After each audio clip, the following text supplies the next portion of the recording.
Hey, McGinn, good to be back with you. Hope everyone is doing well as we move to the end of this week. I grabbed a book today that has a nice little relationship that you'll see. It is by Amy Hest. It's called Big Bear and Little Bear Go Fishing, and I hope you enjoy. Away we go.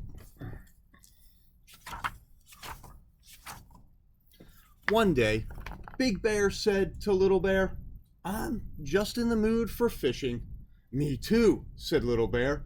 "Just in the mood."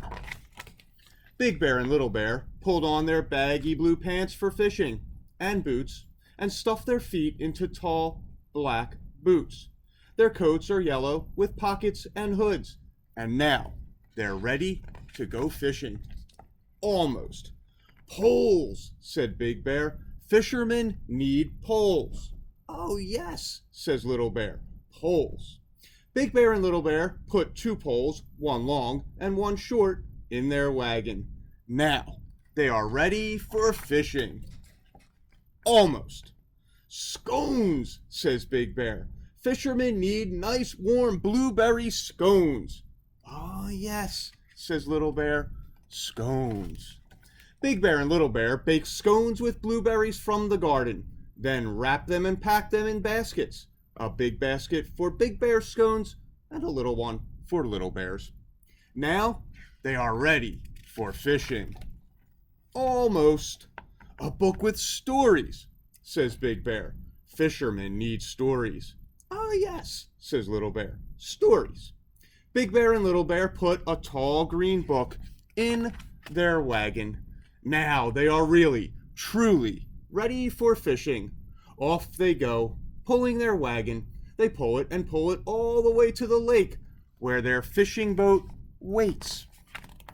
Big Bear steps into the boat. It wobbles and creaks. Little Bear looks at the wobbling and listens to the creaking for quite some time. Then Big Bear holds out his arms and Little Bear jumps. Now everyone is in the boat. Big Bear and Little Bear dip their poles in the lake.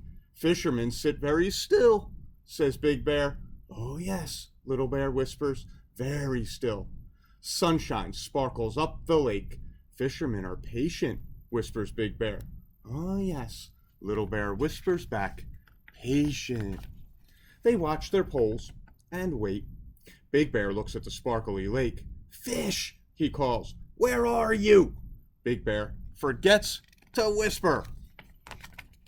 A long time passes. Big Bear rubs his belly. It's time for scones. Together they eat their nice warm blueberry scones. Big Bear and Little Bear wait and wait.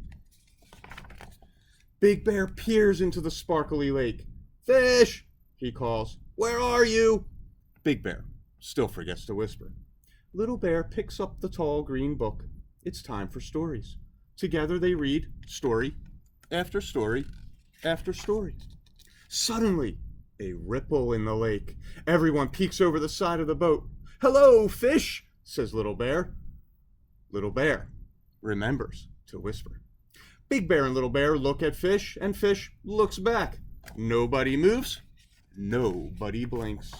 Then there's a splash, and Fish swims around the boat. This way, that way. Swim, swim. And then Fish is gone.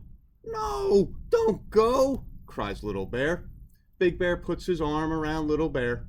Together, they watch the light on the lake. They think about Fish. It's time for the fishermen to go home. Little Bear sits in the wagon.